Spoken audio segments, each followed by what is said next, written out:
What is going on YouTube? Bryce Builds It All, your favorite AMPIA and Part 147 instructor, back with another video. In this video, I'm going to be talking about tools that I have purchased as an aircraft mechanic that weren't worth their weight, or things that I just gave away, threw away, whatever it was. So basically tools that are not worth the money, if you will, little gadgets and knickknacks. So if that interests you, stick around.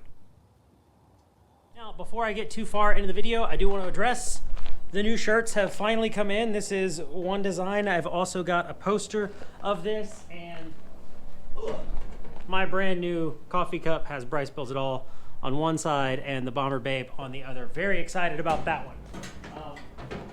I do need to redesign the Bomber Babe t-shirt. I want to move it up a little bit further.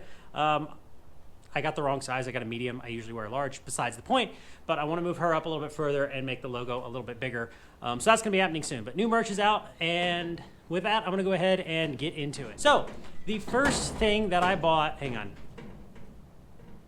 Sorry, the star was flopping around. The first thing that I bought as an aircraft mechanic were some little bitty sort of palm ratchets, and I will show them to you now.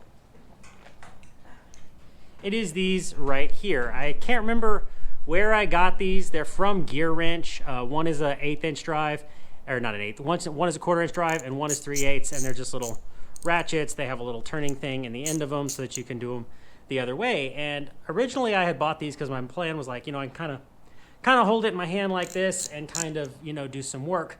But what I very quickly found is it's very, very difficult to grip this with enough force to break torque on something or to run something down. So they're okay for running bolts in and out, but when you actually need to put any sort of rotational force, you're kind of stuck with however much you can grip it, and since it's kind of small, you really can't grip it that strong. So what I've actually found is better than these is those little like 2-inch, 3-inch palm ratchets, because you can actually kind of put them right here in your palm and really get some force on them. So I bought these. I've probably used them, I don't know, 4 or 5 times. They're supposed to telescope and sort of gyroscope and go to weird shapes, but like I said, I've only used them a couple of times. You can't really torque things in with them. You can't really run them down with that much force, so they're not completely useless, but they really weren't worth the money. They weren't that expensive, but they weren't worth the money. I'll see if I can put them up, see if I can put up a photo of the price of them.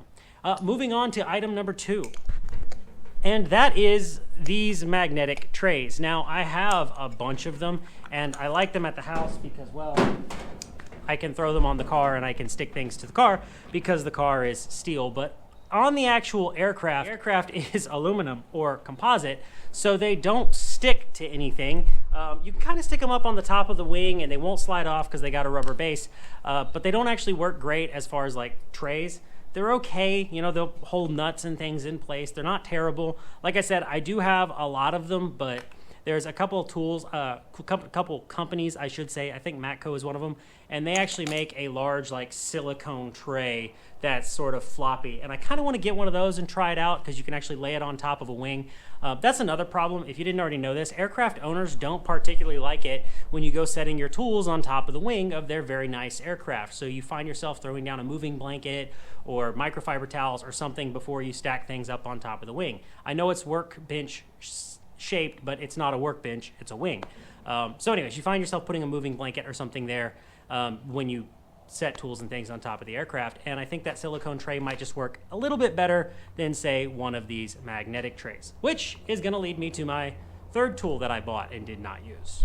The next thing that I purchased, and I actually gave to a friend of mine, I did not keep it very long, so I'll put up a photo of one of them here, was a tight reach ratchet extender. So it's supposed to be for those real close tolerance areas where you don't have a lot of room and you can't fit your hand and you can't fit a ratchet. But the problem for me, like where I was trying to use it, was behind the engine. On a lot of the general aviation aircraft, there's not a lot of space behind the engine and the firewall. So when you're trying to work on magnetos, when you're trying to work on things back there, it can be kind of tough to get a ratchet in there and get things loose.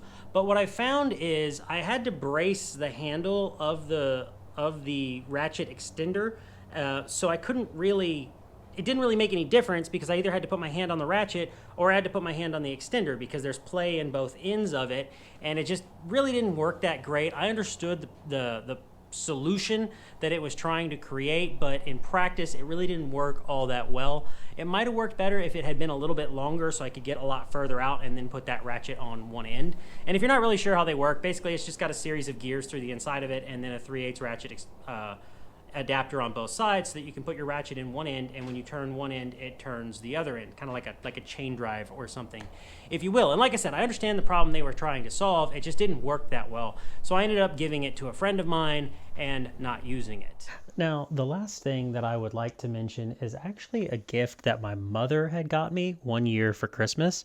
And that is one of those Gator Bite sockets. I'm sure you've seen the infomercial. I've put it up kind of in the background of the video, but they sell it as this socket that eliminates the need for all these extra tools. And it's now just one socket that does everything and put it in your kit or whatnot. And like I said, my mom got it for me as a gift. It's in my house somewhere. And I'll be honest, it works okay on a wing nut, but very quickly the pins inside broke. It slips over the heads of bolts most of the time. It just rounds them out. If they're already stripped, it makes it 10 times worse. So it's one of those tools that, like I said, it's somewhere, but I have not used it in a very, very long time. So there you go, everybody. That is going to do it for this video. I do want to say a friend of mine recently started a crash course. A crash course is something that you can do, like a 2-week thing, after you've already got your 8610-2. Signed. Crash course is something you can take to try to get all those skills that you need right before you test. Now, he's not really sponsoring this video, but he is a good friend of mine, so I told him I would mention it.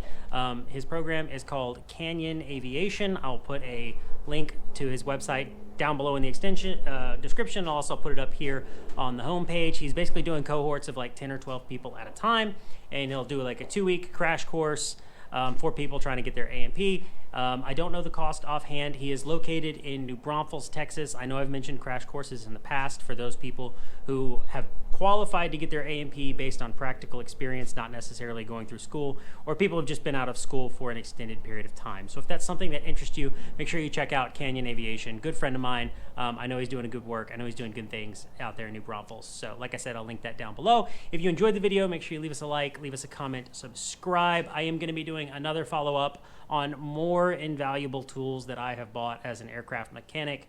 There are some things that people mentioned in the last video. They're like, oh, you should mention this and you should mention that. And I was like, I should mention that. I own those tools.